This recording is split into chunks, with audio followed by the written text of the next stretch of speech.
Welcome. Good morning, all of you. Today we are going to start class 10th subject SST Geography part, chapter number 1, Resource and Development, part number 3. आज हम जो geography का chapter number जो 3 है, chapter number जो 1 है resource and development, उसका part number 3 का स्टडी करेंगे। आज का जो हमारा टॉपिक है वे है डेवलपमेंट ऑफ रिसोर्स। आज का जो हमारा टॉपिक है डेवलपमेंट ऑफ रिसोर्स की संसाधनों का विकास।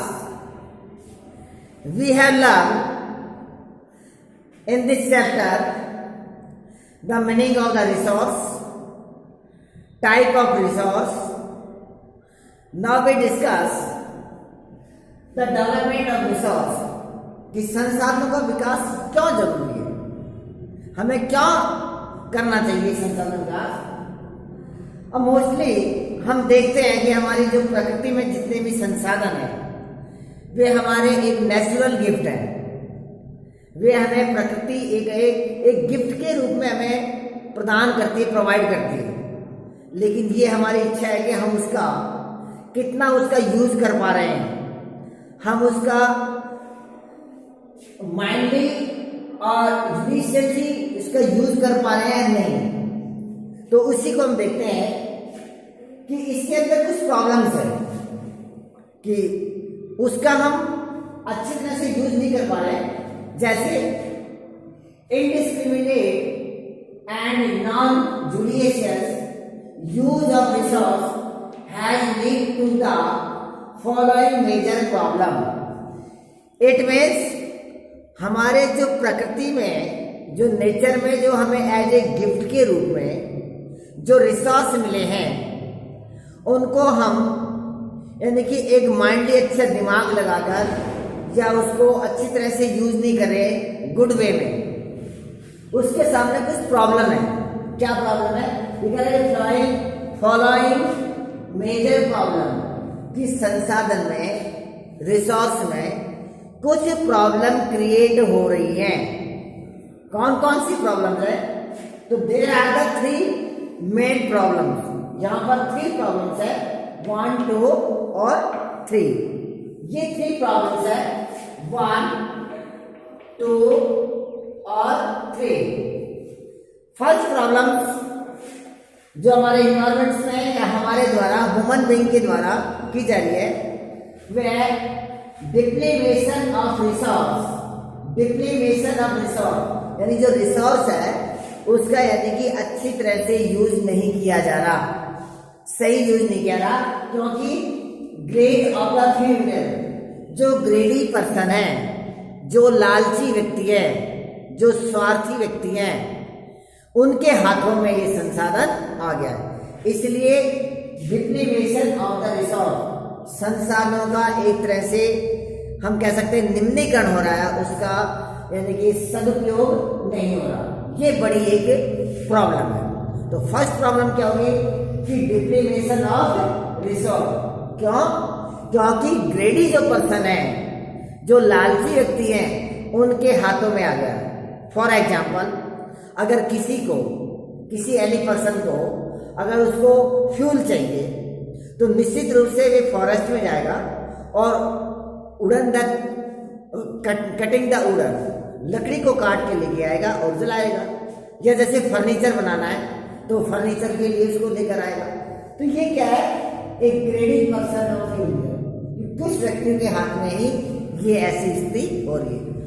एवरीवन पर्सन के बीच में नहीं है, ये कुछ व्यक्ति है India.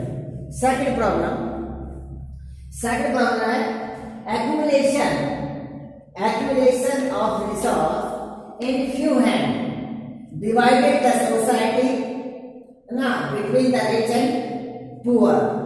Accumulation of resource in few hand.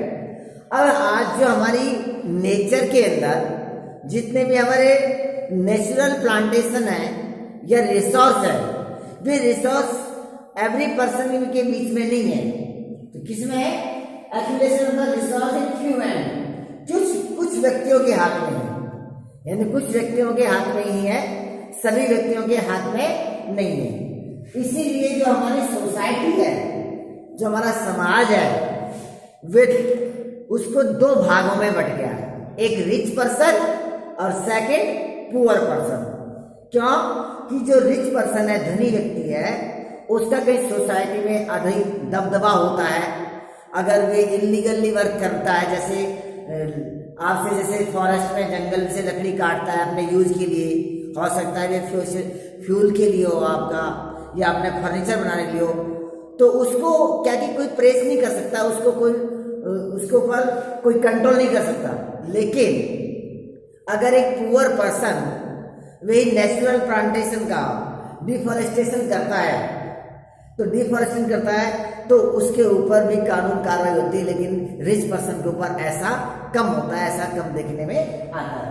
तो ये है कि accumulation of the resource in few hand divided the society between the rich and poor. Second problem ये होगी कि जो हमारे जो संसाधन है, वे संसाधन कुछ व्यक्तियों के हाथ में, सोसाइटी को दो भागों में बांट दिया गया है, जिससे गरीब और अमीर में उसकी दो एक क्या बन गए, पार्ट्स बन गए। थर्ड प्रॉब्लम, और कौन कौन की थर्ड प्रॉब्लम है? Global ecological crisis. ग्लोबल जो इकोलॉजिकल क्राइसिस है, जो हमारे वैश्विक एक संकट आया है, क्या आया है? ग्लोबल इकोलॉजिकल क्राइसिस सच है, जैसे ग्लोबल वार्मिंग। अगर हम नेचुरल प्लांटेशन का डिफॉरेस्टेशन करेंगे, उसको तो निश्चित रूप से जो हमारा इन्वायरमेंट है, उसका इन्वायरमेंट हमारा पोल्यूटेड होगा। तो इससे क्या क्या उसके इफेक्टेड हुए, जो हमारे नेगेटिव जो है, जैसे global warming.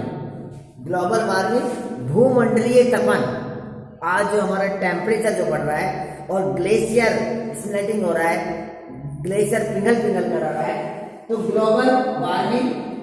Ozone layer depletion, जो हमारी ओजोन लेयर जो परत है, उसमें ओजोन परत के ऊपर भी छिद्र हो रहा है, उसका भी एक तरह से निम्नीकरण हो रहा है। Ozone layer depletion and land degradation, और हम कह सकते हैं इन्वायरमेंट पोल्यूशन। क्या कह सकते हैं? इसमें और भी ले सकते हैं हम, इसमें ऐसे इन्वायरमेंट पोल्यूशन है, लैंड डिग्रेडेशन है, land degradation, environment pollution, global warming और आपके ozone layer depletion. It is the good example of the global ecological crisis. ये हमारी प्रॉब्लम।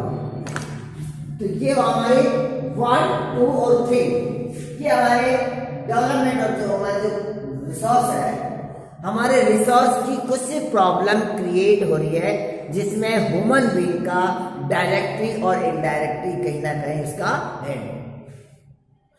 अब इस प्रकार से ये प्रॉब्लम क्रिएट हो रही है। अगर ये प्रॉब्लम ऐसे इंक्रीज होती रही तो आए दिन एक हमारे को बहुत भारी समस्या होगी, एक प्रॉब्लम हो जाएगी, जिससे हमको यानी कि एक तरह से जो ह्यूमन लाइफ है उसकी क्वालिटी में निश्चित रूप से कमी आएगी। Next, and equity distribution of the resource has become essential for a sustainable quality of life। निश्चित रूप से अगर इस प्रकार से जो इक्वलिटी नहीं रहेगी, सभी समान स्तर के ऊपर संसाधन नहीं होंगे, तो हमारा जो सस्टेनेबल डेवलपमेंट है, सतत उसमें भी प्रॉब्लम होगी।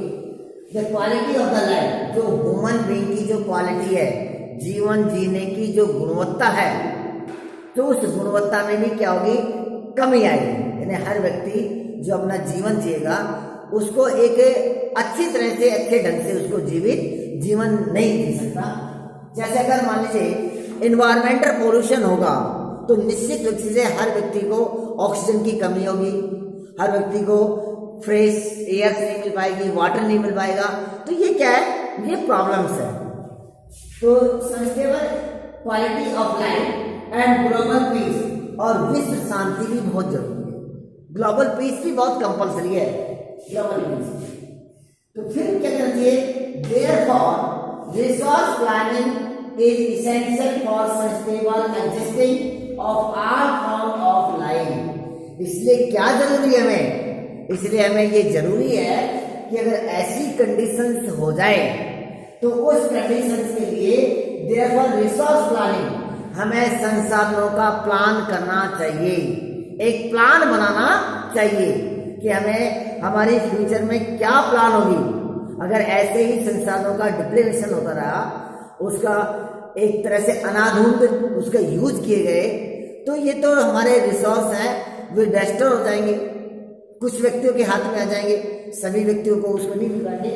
तो रिसोर्स प्लानिंग इज इसेंशियल, तो संसाधनों का हमें प्लानिंग करनी चाहिए for sustainable existing of our form of life, जीवन जीने की। तो इसके लिए हमें ये सोचना है साथ में कि जो हमारा ग्लोबल जो कंट्री है, यानी वैश्वीकरण जो है, उस पर भी हम आशा करेंगे कि हम एक दूसरे से शांति बनाए रखें, और ये नहीं कि कोई एक कंट्री किसी रिसोर्स का अधिक दोहन करता है, यूज करता है, और एक गरीब कंट्री गरीब रहता है। हमें ग्लोबल पीस भी बनानी है, हमें वैश्विक शांति भी बनानी है, और संसाधनों का एक माइंडली और हमें न्यायिक रूप से उसका यूज करना है, ताकि हर व्यक्ति का जीवन है जो एक अच्छा बन सके। अब इसमें है हमारा सस्टेनेबल एग्जिस्टेंस के अलावा सस्टेनेबल डेवलपमेंट।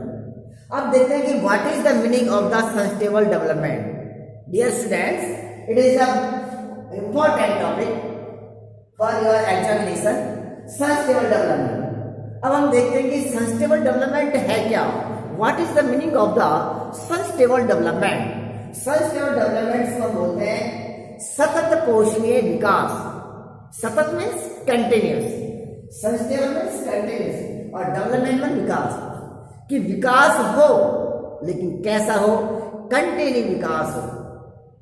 सस्टेनेबल डेवलपमेंट, विकास रुकना नहीं चाहिए, अवरुद्ध नहीं होना चाहिए विकास, लेकिन कैसा होना चाहिए, एक कंटिन्यू विकास हो। किस प्रकार से होना चाहिए, देखिए इसमें सस्टेनेबल डेवलपमेंट की डेफिनेशन है according to NCERT text. Sustainable economics development meaning, सतत सस्टेनेबल जो हमारा सतत पोषण जो विकास है, सतत या कह सकते हैं कि लगातार निरंतर जो हमारा आर्थिक जो विकास है, उसका क्या मीनिंग है। सस्टेनेबल इकोनॉमिक डेवलपमेंट मीन्स सतत आर्थिक जो विकास है उसका अर्थ करिए, development should take, development should take place without damaging the environment, and development in the present should not compromise with the needs of the future generation. Future generation, देखिए development should take place without damaging. Development should take, जो हमारा विकास है, place without damaging, हमें जो विकास करना है, वे ऐसा विकास करना है कि डैमेजिंग द इन्वायरमेंट, कि विदाउट डैमेजिंग द इन्वायरमेंट, हमारे पर्यावरण में किसी प्रकार का डैमेज, क्षति, नुकसान, यानी कि पोल्यूशन नहीं हो। हमें विकास तो करना है, प्रेजेंट में विकास करना है और फ्यूचर में विकास करना है, अर्थात आने वाले पीढ़ी के लिए रखना है, लेकिन without damaging of the environment, कि पर्यावरण को बिना किसी नुकसान के विकास करना है। And development in the present should not compromise, और वर्तमान में एट प्रेजेंट में should not compromise the needs of future generation. वर्तमान में हमें बिना किसी कंप्रोमाइज के करते हुए और आने वाली पीढ़ी के लिए, फ्यूचर जनरेशन के लिए हमें उसका कंजर्वेशन भी करना है। फॉर एग्जाम्पल, इसके एक एग्जाम्पल देता हूँ, जैसे वाटर है, पानी है, हमें पानी का जो यूज है बड़े ही माइंडली, हमें बड़े ही उसको यानी डिलीशियस यूज से करना चाहिए, एक न्यायिक रूप से, एक अच्छी गुड वे से उसका यूज करना चाहिए।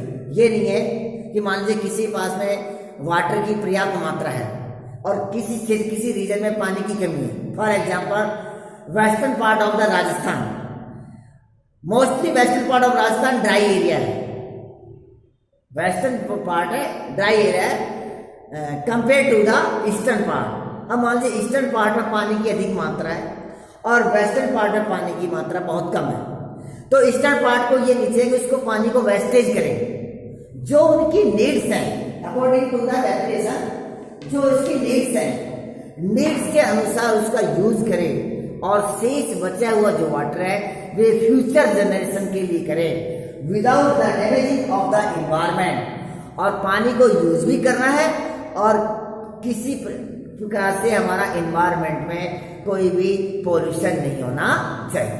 तो ये है सस्टेनेबल डेवलपमेंट की मीनिंग। इसी प्रकार से जैसे सेकंड एग्जांपल लेते हैं हम सस्टेनेबल डेवलपमेंट में, जैसे माइनिंग है जैसे माने कोल माइनिंग है या पेट्रोलियम के कई भंडार है।